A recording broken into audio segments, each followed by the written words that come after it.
Praise the Lord. ஆண்டவருக்கு மகிமை. இந்த காலையில் உங்களை சந்திக்கிறது ரொம்ப சந்தோஷம். இயேசுவின் இனிய நாமத்தில் உங்களை வாழ்த்துகிறேன்.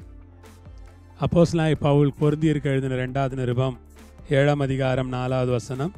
மிகுந்த தைரியத்தோடு உங்களுடன் பேசுகிறேன், உங்களை குறித்து மிகவும் மேன்மை பாராட்டுகிறேன், ஆறுதலால் நிறைந்திருக்கிறேன், எங்களுக்கு உண்டான சகல உபத்திரவத்திலேயும் பரிபூர்ண சந்தோஷமாக இருக்கிறேன். ஆண்டவருக்கு ஸ்தோத்திரம். மிகுந்த தைரியத்தோடு உங்களுடன் பேசுகிறேன். கிறிஸ்துவுக்குள் அருமையானவர்களே, பவுல் விசுவாசிகள்கிட்ட பேசும்போது சொல்கிறாரு, மிகுந்த தைரியமாக உங்களோட பேசுகிறேன். ஆமேன். அதற்காக ஆண்டவருக்கு ஸ்தோத்திரம். நாம் எப்படி இருக்க வேண்டும்? மிகுந்த தைரியத்தோடு பேச வேண்டும். மிகுந்த தைரியத்தோடு நான் உங்களுடன் பேசுகிறேன். நாம் பேசுகிறதிலே ஒரு தைரியம். கர்த்தருக்கு ஸ்தோத்திரம். உங்களை குறித்து மிகவும் மேன்மை பாராட்டுகிறேன். நம்மை குறித்து என்னவா? மிகவும் மேன்மை பாராட்டுகிறாராம். அல்லேலூயா. கர்த்தருக்கு ஸ்தோத்திரம். உங்களை குறித்து மிகவும் மேன்மை பாராட்டுகிறேன் சொல்கிறார். விசுவாசிகளை பற்றி ஒரு ஊழியக்காருக்கு என்ன இருக்கணும்னா, இவங்கெல்லாம் என் விசுவாசியாக இருக்கிறது எனக்கு எவ்வளோ மேன்மையாக இருக்குது தெரியுமா? இவங்கெல்லாம் என் விசுவாசியாக இருக்கிறது எனக்கு எவ்வளோ சந்தோஷமாக இருக்குது தெரியுமா? இவங்கெல்லாம் இந்த சபையில் விசுவாசிகளாக இருக்கிறதுனால அது எனக்கு எவ்வளவு நம்பிக்கையை கொடுக்க தெரியுமா என்று விசுவாசிகள் நினைக்கணும். மேன்மை பாராட்டணும். ஊழியக்காரங்க, உங்களை பற்றி மேன்மை பாராட்டுகிறேன் என்று பவுல் சொல்லுகிறார். ஆறுதலால் நிறைந்திருக்கிறேன். நீங்கள் எப்படி இருக்கணும்?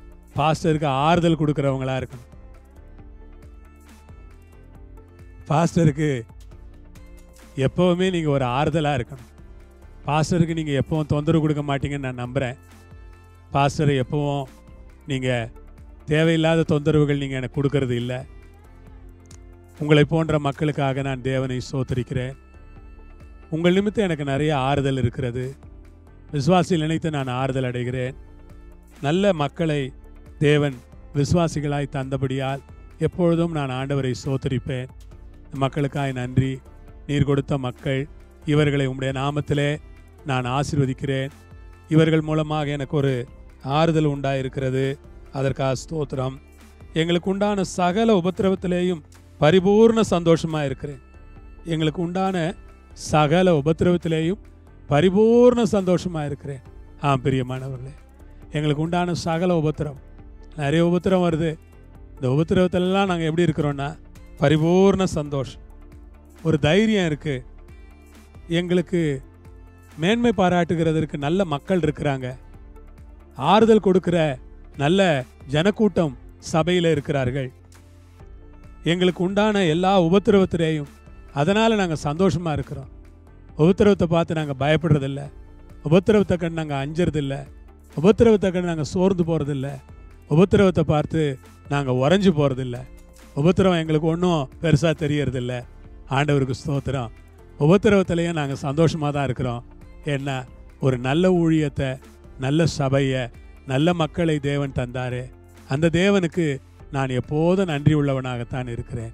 ஜெபம் பண்ணுவோமா? பரலோகத்தில் இருக்கிற எங்கள் பிதாவே, அருமையான இந்த காலை வேளையில் தேவரீர் கொடுத்த அருமையான சபைக்காய், அருமையான ஊழியத்திற்காய், அருமையான ஜனத்திற்காய் நன்றி செலுத்துகிறேன்.